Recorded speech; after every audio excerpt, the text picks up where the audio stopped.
राजेश, 25 साल हो गए जी. not as an actor but as a dubbing artist. I think I started in 99. First time I 25 ever. साल 25 साल हो गए. Yes. as a dubbing artist. और 25 साल में मैं अगर कहूँ तो पहले 10-12 साल जो थे मतलब एकदम गुमनामी वाले थे डबिंग आर्टिस्ट के. किसी को पता नहीं रहता था कि किसने किया है, किसकी आवाज़ है. एंड दैट वाज इनफैक्ट छुपाते थे. हीरोज तो छुपाते थे. मुझे याद है पहली दफ़ा जो हुआ वो राम गोपाल वर्मा ने टाइटल में मेरा नाम डाला for the dubbing. Sudeep actor हैं कन्नड़ा के, किचा सुदीप. वो उनके साथ उन्होंने फिल्म बनाई थी दो, फूक 1 और 2. तो वो टाइटल में सुदीप डब बाय राजेश खट्टर उन्होंने पहली बार डाला था. You know. तो लेकिन नॉर्मली तो हीरो हो या हीरोइन हो, अभी देखिए मैं बड़ी बड़ी हीरोइंस हैं बॉलीवुड की जो बिगनिंग में तो सबकी आवाज़ डब हुई है, हीरोज़ की आवाज़ नहीं. इवन बिगनिंग तो whether is John, whether is Dino, like everybody's voice were dubbed in the beginning and all. तो ये तो छुपाया जाया था.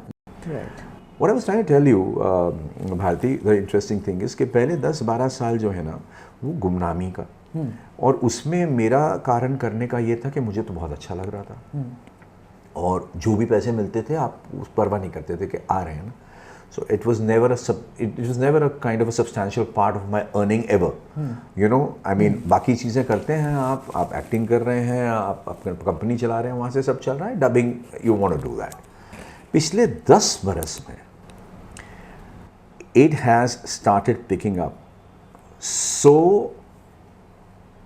what do you say, I mean so rapidly and so organically. Because जैसे जैसे काम बढ़ता गया और जैसे जैसे हिंदी ऑडियंस डब्ड फिल्मों की बढ़ती चली गई. And the dubbing is not only confined to movies. There are series, there are animations, there are live action, हज़ारों चीज़ें डब होती हैं. और तो वो जैसे जैसे बढ़ता गया लोगों में अवेयरनेस क्रिएट होती गई कि ये आवाज़, और क्यूरियोसिटी आई कि ये आवाज़ किसकी है. You know. And then they started discovering, and then they started having their favorites, and then it kind of boomed.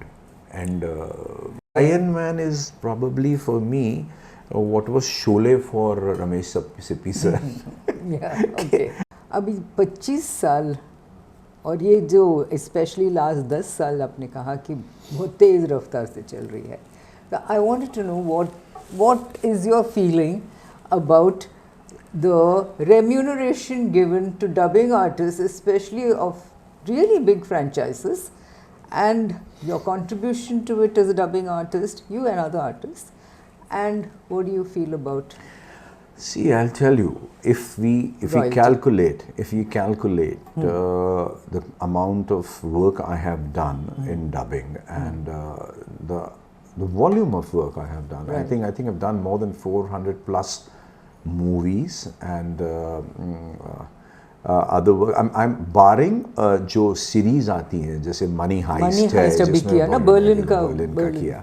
सो वो सब, वो तो बर्लिन तो एक है मेरे, मतलब बाकी बहुत से हैं मेरे जो किए हैं. उनको अगर आप छोड़ भी दें, सिर्फ सिनेमा का जो अगर आप कैलकुलेशन करें ना, कंजर्वेटिवली आई थिंक साउथ का, हॉलीवुड का मिला करके the revenue generated must be more than 2,500-3,000 crore. Right. अब मैं ये नहीं कह रहा कि मैं सिर्फ अकेला डबिंग आर्टिस्ट हूँ उसमें. मैं ये कह रहा हूँ कि वो जो काम डब हुआ है, और मैं ये डब वर्जन का रेवेन्यू कह रहा हूँ आपसे, कि मतलब जो आप केस इन पॉइंट 500 करोड़ के करीब हिंदी वर्जन पुष्पा जा रही है. राइट. तो पुष्पा 1 भी अगर 200-250 गई थी तो 700-750 तो यही हो गया, आप समझ लीजिए. अच्छा, अगर आप आयरन मैन कैलकुलेट करें पहले से एंड तक में, तो आई थिंक उनका बहुत ईजिली 1000 करोड़ तो डब वर्जन का हो जाएगा. तो मैं 3000 करोड़ अगर कह रहा हूँ तो कम ही कह रहा हूँ. यू नो, अगर इतना रेवेन्यू जनरेशन हो चुका है तो उसमें how can you negate the contribution of dubbing artist? How can you? Right. अब यहाँ पे प्रॉब्लम ये है, इंसिडेंटली अनफॉर्चुनेटली, कि चलन ये है कि आप यहाँ पे रॉयल्टी सिस्टम नहीं है. अभी आप ये देख लीजिए कि लिरिसिस्ट को, सिंगर्स को composers. They had such a huge long struggle, and बहुत लंबी struggle, and there were forces like Javed Sahab and all, मतलब जिन्होंने relentlessly काम किया towards it, so as to like bring it to a point जहाँ पे इन लोगों को royalty मिलनी शुरू हुई.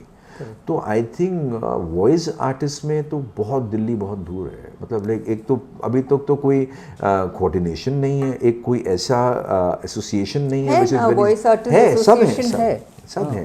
आई am not saying that, I am saying वो सब है, लेकिन they are not as forceful and not as strong as the other associations, the singer associations and the writer associations and all that when they were put together.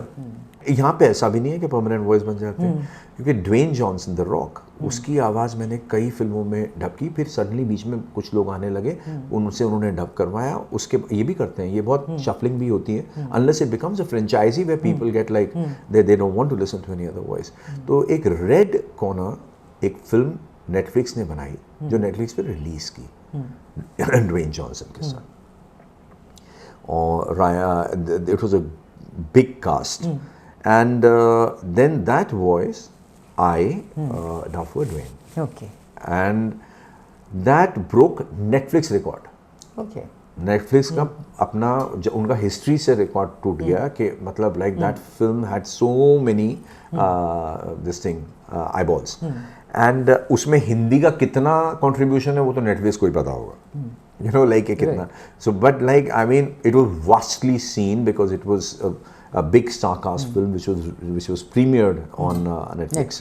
So these are the numbers which we are not even counting when I'm talking about that. Like ये तो क्योंकि theatrical नहीं है, लेकिन एक artist को उसका अभी भी जो आप कह रहे हैं remuneration की बात, it is not what vis-a-vis the kind of numbers it is creating. But I believe the talks have started. The talks have been on. I think I would consider myself to be one of the front runners of it, because like I've taken too much of a flack for it, and there have been times that I have been replaced despite of the fact that people wanted to hear my voice on that particular character.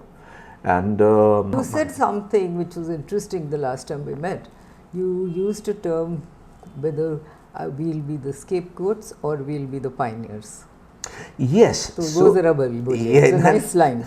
Yeah. So like I mean the way we are fighting for the entire thing. What is the entire thing? About like I mean there should be a better remuneration or there should be a royalty about for the artists. With AI coming in now, I was thinking about it कि बहुत जल्दी हो जाएगा. चलिए मैं कहता हूँ कि नहीं, अगर जल्दी भी हुआ तो और 3 बरस और 4 बरस AI is going to take over the major chunk of dubbing artist work. There are a lot of professions which are redundant now. मतलब for example web designing जो है आजकल अब कोई कराता नहीं है. You know, I mean there are thousands of things which has been taken over. AI अभी आजकल जो वॉइसिंग होती है ना डॉक्यूमेंट्री वगैरह की, जो वॉइस ओवर्स होते हैं, this already been taken over by the AI, because they don't need the human voice for that. डाल दिया, फीड कर दिया और वो तो विजुअल के साथ चल रहा है, वो हो गया. अब when you talk about the live action films, when you talk about the animation, where is the AI lagging to finer emotions and the nuances which they are not able to bring in, right? But then they are getting trained on a daily basis. And there will be a time probably they would be able to, so 80 to 90, I just was reading somewhere about that, I'm bad with names, but the AI genius, I mean just reading 3 days earlier in the newspaper, what he said was that AI will be able to do almost 85% of the job. You know, only 15% of the human contribution would be required. And that included voicing. So as long as 15% is required or something, so maybe there will be a scenario where they would say, okay, fine Rajesh, we want to use your voice, right? You don't have to come. All we need are the rights to use the voice, and just in case there is certain things which we cannot do, like it's not coming through, then probably we'll get back to you.